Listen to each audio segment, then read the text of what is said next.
бәрі де ана бір өзіңнен басталды. Жанарыңнан көрдім алғаш аспанды. Еркелесем бір өзіңе еркелеп, жасқандым ба, тек өзіңнен жасқандым. Алғашқыдам ол да сендік сүт еді. Ақ сүт берген қашан да үміт күтеді. Отанымның өзі сенен басталып, жауларыма жеткен жерден бітеді. Саған ғана еркелеп бұл жалғанда, өтсеме деп өмірден дәмеленем. Жаурағанда жылынам жанарыңнан, әжім көрсем қиналам жамалыңнан. Менің адам болғаным сенің арқаң, тас батпай сізді өтпей табаныңнан. Ана жайлы пайғамбарлар сәлемі, ана жайлы ақындардың өлеңі, ана жайлы қара жердің төзгені, ана жайлы уақыттың безбені. Ана жайлы айтылмаған бір сөз болса әлемде, ол дананың айтылмаған сөздері. Мен айтатын жақсы сөздер көп еді, мен жанамды жақсы көрем себебі. Білесің бе, бұл әлемге адамдар ана жайлы айту үшін келеді. Адамзаттың ең бір асқақ бар әні, жігіткенмен пір еткенмен ананы, бұл өмірді қалай сүріп өткені ана жайлы айтқан сөзі болады. Ана жайлы кең дүние бесігін, ана жайлы аманат пен кешірім. Адан үшін ең жақсы сөз дүниеде, ұлым қызым сенің ғана есімің. Армандардың айдынын алса кемең, жүрек жүргін соғады қанша елең. Артық бекен білмедім емес шығар, армаса да қызара қанша өлең. Жыр дегенің сезімтал тамшы ғана, сол тамшыда жатады әр шығыла.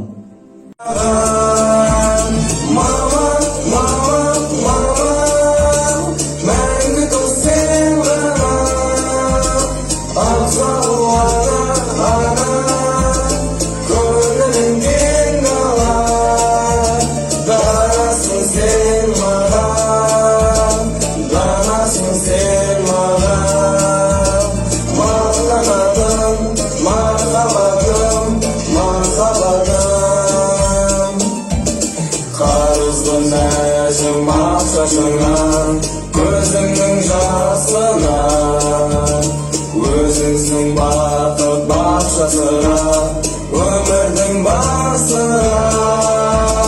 Мама, мама, мама, мәңгі дос сен ғана, абзал ана, ана, көңілің кең дала, дарасың сен маған, данасың сен маған.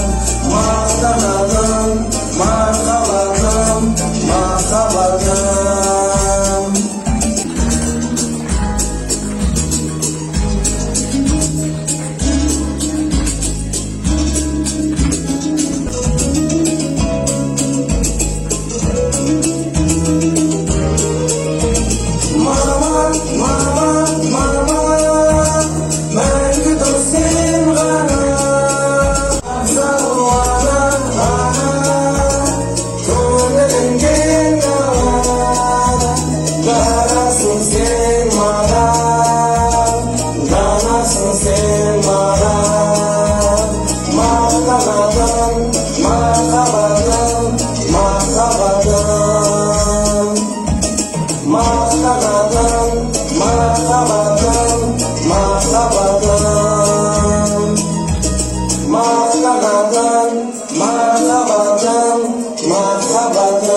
сегізінші наурыз мерекесі күні ең алдымен кімді құттықтайсың? анамды